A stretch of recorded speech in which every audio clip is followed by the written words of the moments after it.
Bonjour les amis de Roa, comment vous allez? J'espère que vous allez très bien. Ok, moi aussi je me porte très bien. Ce matin il fait un peu beau, le temps est beau, il y a trop de soleil, c'est pourquoi je me suis mis en lunettes.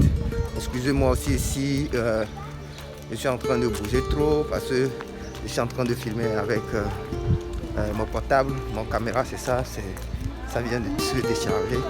Donc ça fait que je ne suis pas stable, c'est-à-dire la stabilité de la vidéo n'y est pas.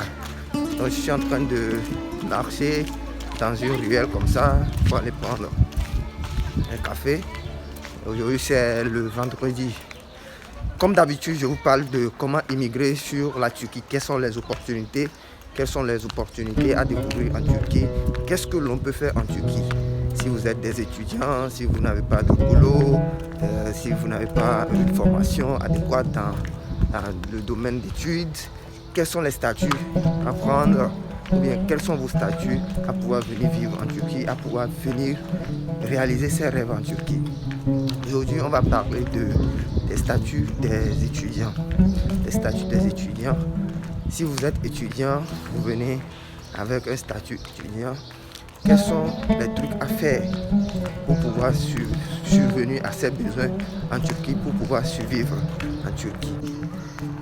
Et en été, si vous pouvez travailler dans les restaurants, vous pouvez travailler dans les boîtes de nuit, vous pouvez travailler dans les factories, c'est-à-dire dans les usines, vous pouvez travailler dans les usines. Vous pouvez travailler aussi également dans les salons de coiffure. Si vous avez une petite formation en coiffure, ou vous pouvez travailler dans votre propre compte. Vous pouvez être des call centers pour certaines sociétés. Vous pouvez être aussi également des interprètes pour certaines sociétés. Si vous parlez bien l'anglais, si vous parlez bien le français, donc vous savez que la plupart des Turcs ne parlent pas anglais et ne parlent pas ni le français.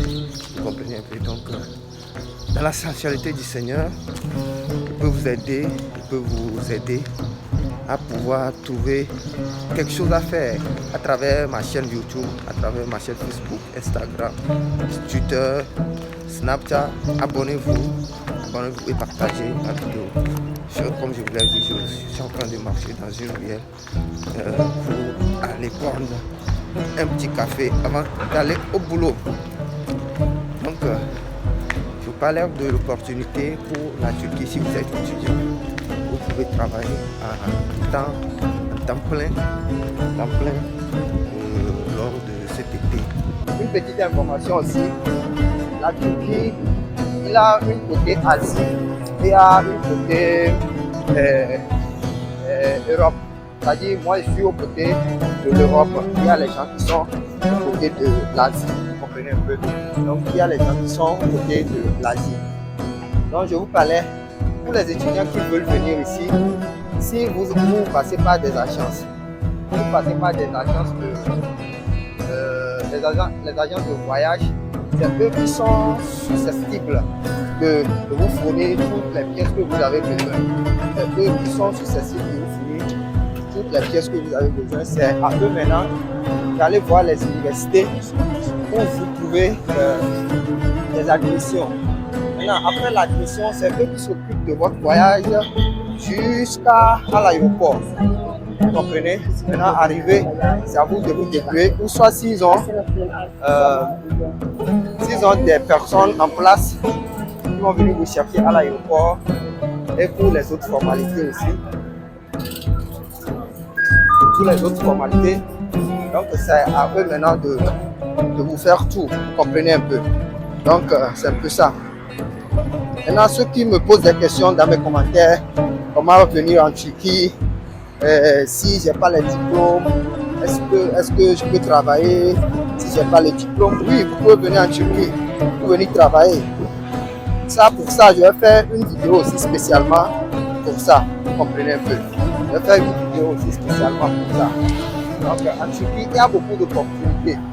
Maintenant, pour les élèves dont je vous parle, les étudiants, si vous avez eu votre visa, pour travailler, vous pouvez travailler pendant les vacances.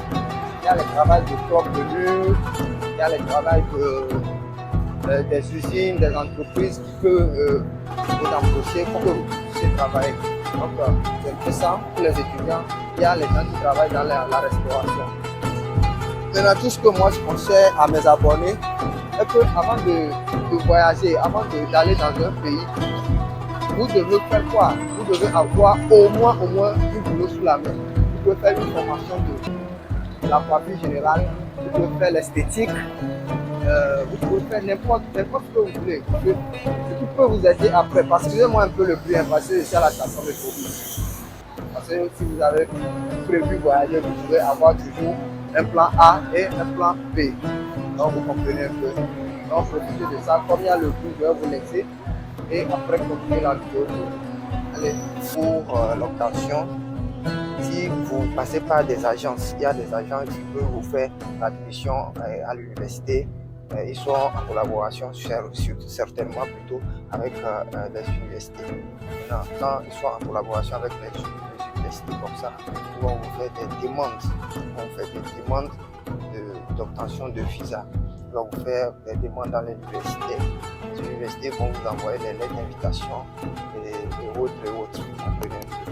Ça, je ne vais pas mettre tout ça en détail. Si vous voulez que j'en parle, vous pouvez m'inboxer.